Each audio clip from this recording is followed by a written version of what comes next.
Hello students, welcome to our YouTube channel V two maths classes. मैं Durgesh Joshi. Students, आज मैं BSc second year और BSc fourth semester के third paper statics dynamics में से statics के इम्पॉर्टेंट चैप्टर कॉमन कैटनरी के बारे में आपको बताऊंगा।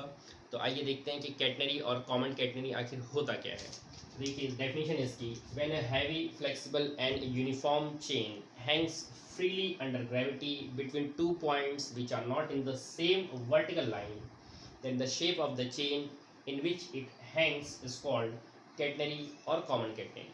तो यहाँ पर स्टूडेंट्स का ये मतलब है कि जब कोई हैवी फ्लेक्सिबल और यूनिफॉर्म चेन जब दो पॉइंट्स के बीच में उसको हम लटकाते हैं और जो दोनों पॉइंट्स हैं सेम वर्टिकल लाइन पर नहीं होनी चाहिए। अगर सेम वर्टिकल लाइन पर होगी तो वो एक स्ट्रेट लाइन बन जाएगी।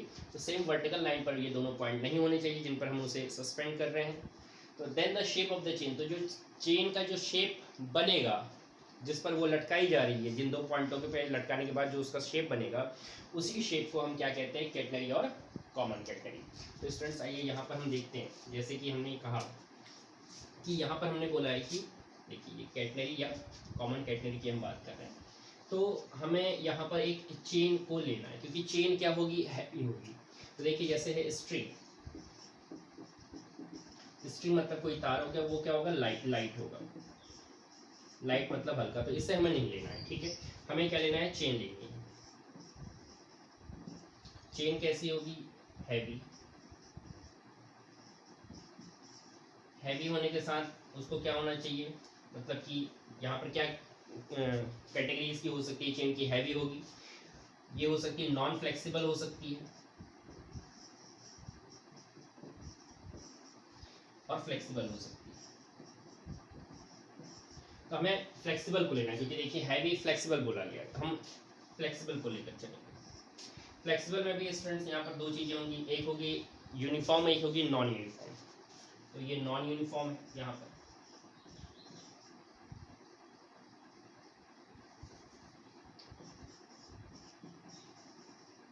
नॉन यूनिफॉर्म और एक होगी यूनिफॉर्म। यूनिफॉर्म किस सेंस में, मास पर यूनिट लेंथ के फॉर्म में हम कह रहे हैं, मास पर यूनिट लेंथ।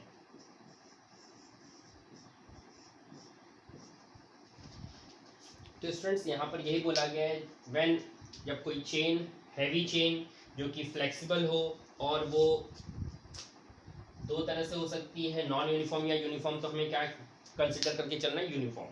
तो वही डेफिनेशन है कि when a heavy flexible and uniform chain Hanks freely under gravity. अब यहाँ पर ग्रेविटी के अंदर दो पॉइंट बोले जा रहे हैं, उन पॉइंटों के बीच में उसे हैंग किया जा रहा है, which are not in the same vertical line. वो दोनों पॉइंट सेम वर्टिकल लाइन पर नहीं होने चाहिए।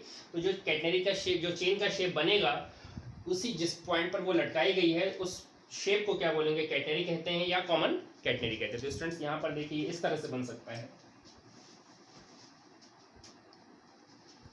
जैसे हम कोई चेन या कोई माला, जैसे किसी कोई चेन पहना हुआ है या किसी को जब हम माला पहना तो जो शेप उसका निकल गया था वो इस तरह से देखें। यहाँ पर देखिए जैसे ये हमारा गला हो गया और इस तरह से हम यहाँ पर चेन पहने रहते हैं और ये चेन हमारी इस तरह से लटकी रहती है, ठीक है।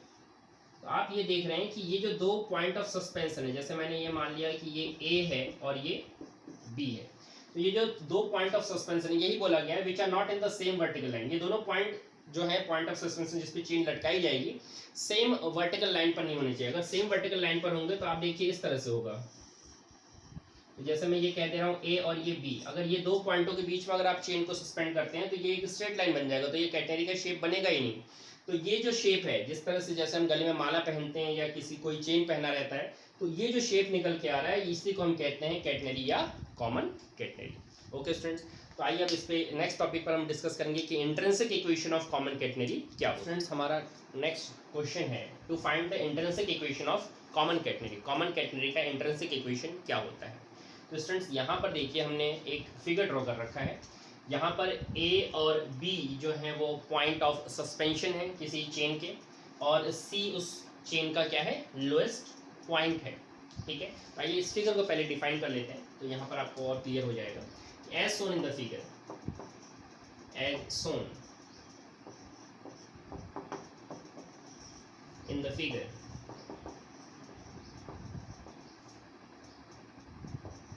ACB be the shape of common catenary.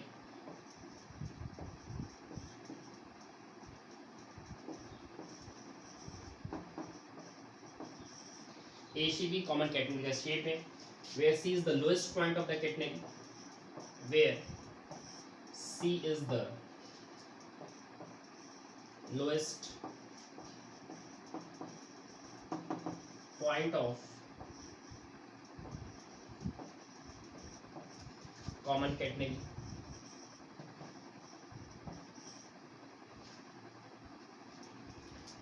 and A and B and A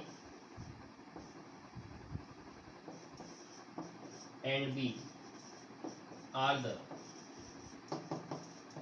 points of suspension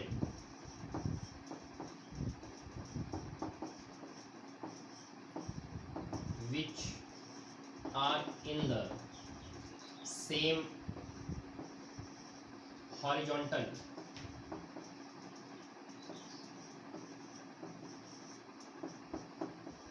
line.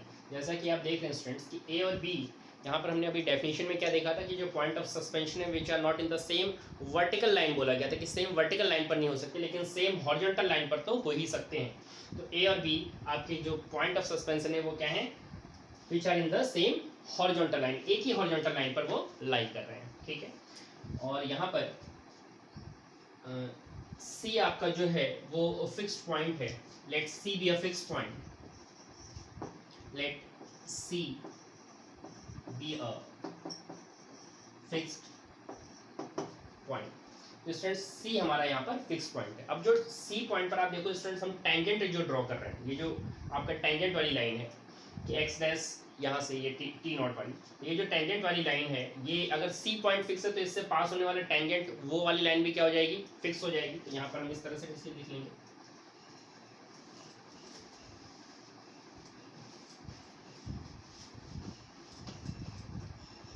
कि let C be a fixed point, so then tangent at C, then tangent at C, यहाँ पर हम कह सकते हैं then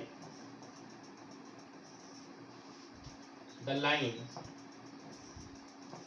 CX dash be a fixed line, be a fixed line. तो ये जो टेंजेंट एट सी पर हम जो देख रहे हैं, सी पर जो टेंजेंट सी एक्स डैश है वो भी हम क्या कह रहे हैं, वो फिक्स्ड लाइन है। अब स्टूडेंट्स यहाँ पर देखिए, हम कैटनरी पर हमने एक पॉइंट लिया है P, यहाँ पर हम इसे डिफाइन करेंगे, let P be a point, let P be a point on the catenary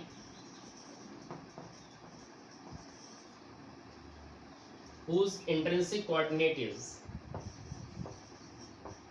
whose intrinsic coordinate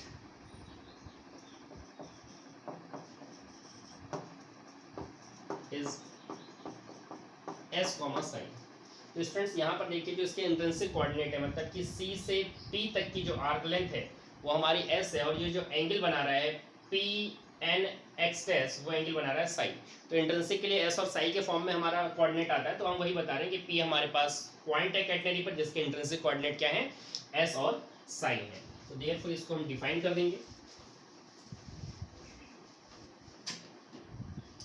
कि therefore arc C P equal to S हो गया and angle P N X dash ये हमारा साई हो गया। तो students next है, consider the equilibrium,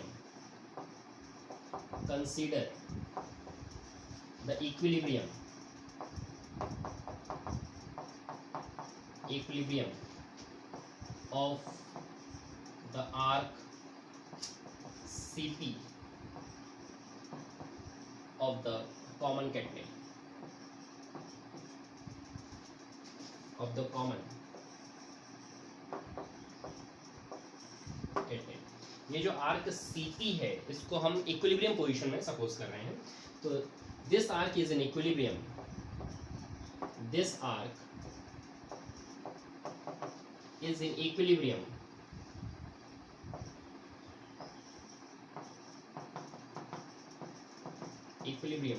under the following forces.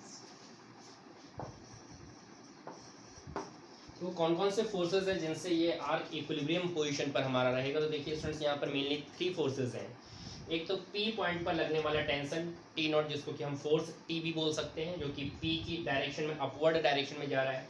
दूसरा हम कहेंगे कि टेंशन T नॉट या फोर्स T नॉट, जो कि लोएस्ट पॉइंट C पर लग रहा है और किस डायरेक्शन में लग रहा है, x डैश से C की तरफ इस डायरेक्शन में लग रहा है.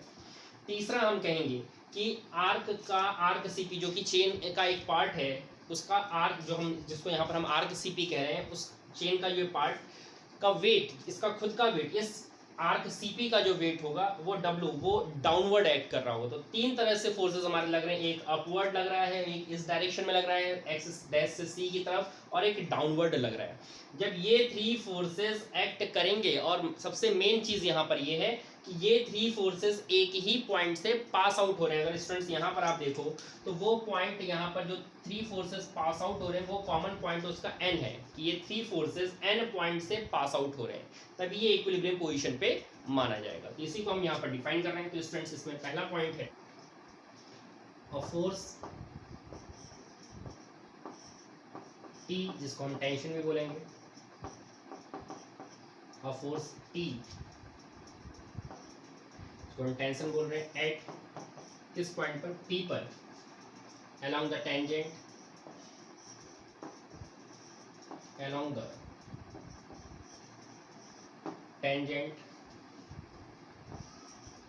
at P upwards, upward direction. Second है हमारे पास अ फोर्स T नॉट, जिसे भी हम टेंशन बोलेंगे,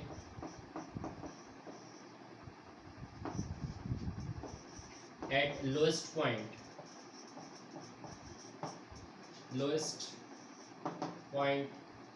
C along the tangent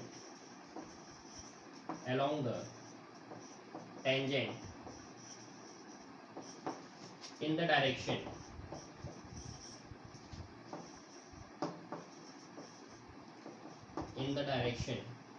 x dash C direction. And third है weight of the arc CP, weight W of the arc CP, और जो कहाँ की तरफ एक्ट कर रहा है, एक्टिंग डाउनवर्ड, नीचे की तरफ, एक्टिंग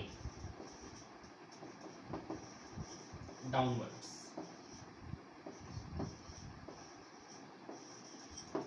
और स्टूडेंट, जैसा कि आप देख रहे हैं, ये 3 फोर्सेस जो हैं एक कॉमन पॉइंट से पास आउट हो रहे हैं, और वो पॉइंट है हमारा N.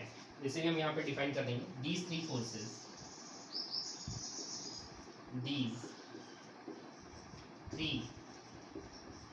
forces must pass through a point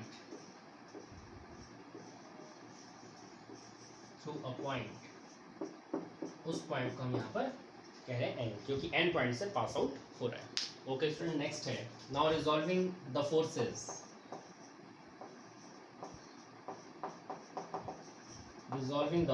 forces.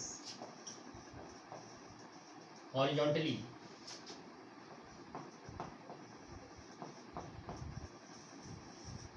and vertically we get. ये जो फोर्सेस हमने अभी डिफाइन किए, इनको हम हॉरिजॉन्टली और वर्टिकली रिजॉल्व कर ले रहे हैं, तो हमें क्या मिलेगा? देखिए स्टूडेंट्स, तो T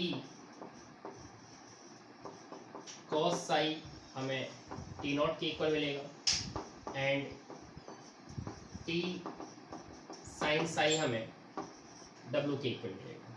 इससे हम इक्वेशन नंबर फर्स्ट और सेकंड सपोज कर लेते हैं। ये हमारे लिए इक्वेशन फर्स्ट और ये इक्वेशन सेकंड हो गया, और हम इन दोनों को डिवाइड कर देते हैं। तो dividing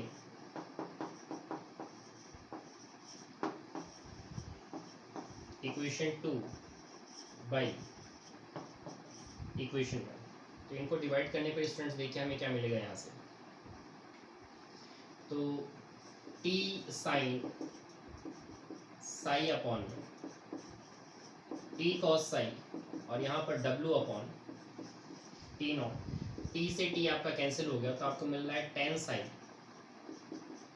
equal to W upon T naught, और ये हमारे लिए मेन इक्वेशन है स्टूडेंट्स। तो ये हमारे लिए इक्वेशन नंबर थर्ड है। अब यहाँ पर W और T नॉट की वैल्यू हम यहाँ पर फाइंड आउट करके यहाँ रखेंगे, तो हमारा final intrinsic equation of common catenary आ जाएगा। Let small w be the weight per unit length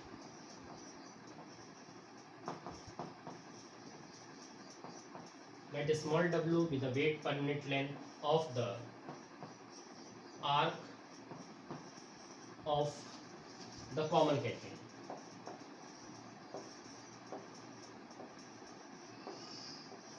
Common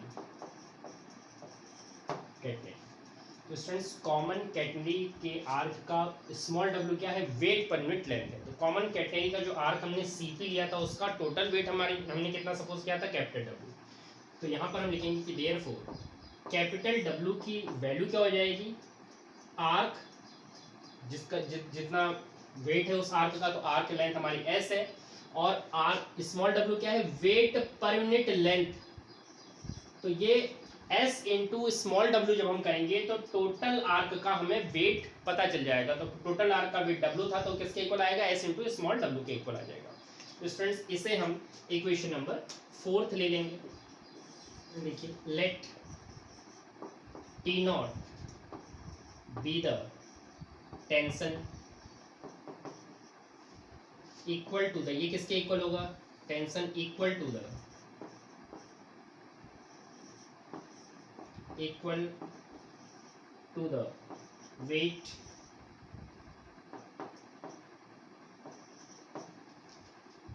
weight of the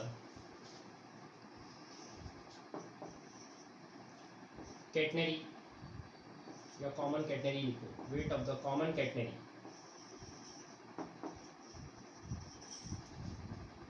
of length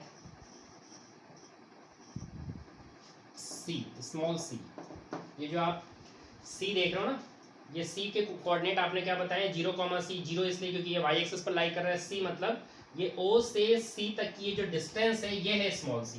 तो वही आप बता रहे हैं T नॉट किसके इक्वल है, जो लोएस्ट पॉइंट पे लगने वाला जो टेंशन है किसके इक्वल हो रहा है, tension equal to the weight of the common catenary of length C। C length की कैटेनरी का जो वेट होगा उसके इक्वल है। तो दैट मींस हम ये कहना चाह रहे हैं कि देयरफॉर T नॉट की वैल्यू जो आएगी वो जाएगी W इंटू स्मॉल c, और इसे आप इक्वेशन नंबर दे देंगे 4। तो स्टूडेंट्स अब आपको क्या काम करना है, देखिए कैपिटल W की वैल्यू भी पता चल चुकी है, T नॉट की वैल्यू भी पता चल चुकी है आपको। तो ये दोनों वैल्यूज इक्वेशन नंबर ये इक्वेशन नंबर हमारे पास 5th होगा, 4th तो हमने ऊपर दे दिया था। तो ये इक्वेशन नंबर 4th और 5th का यूज हम 3rd इक्वेशन में कर लेंगे। आइए देखिए further.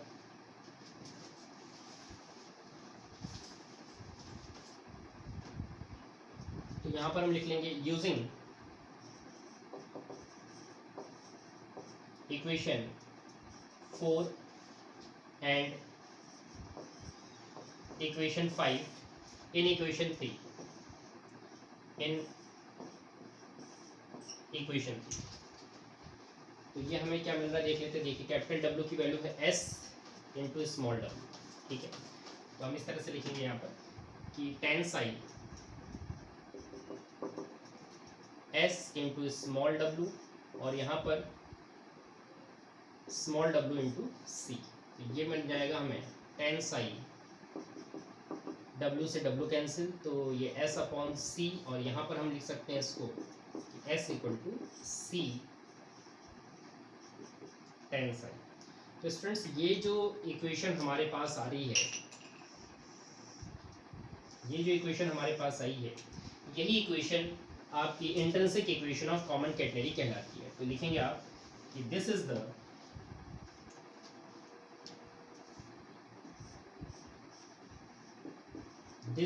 The required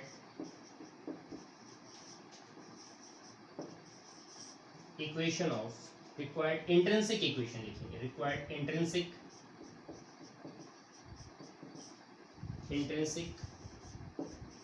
equation of common catenary।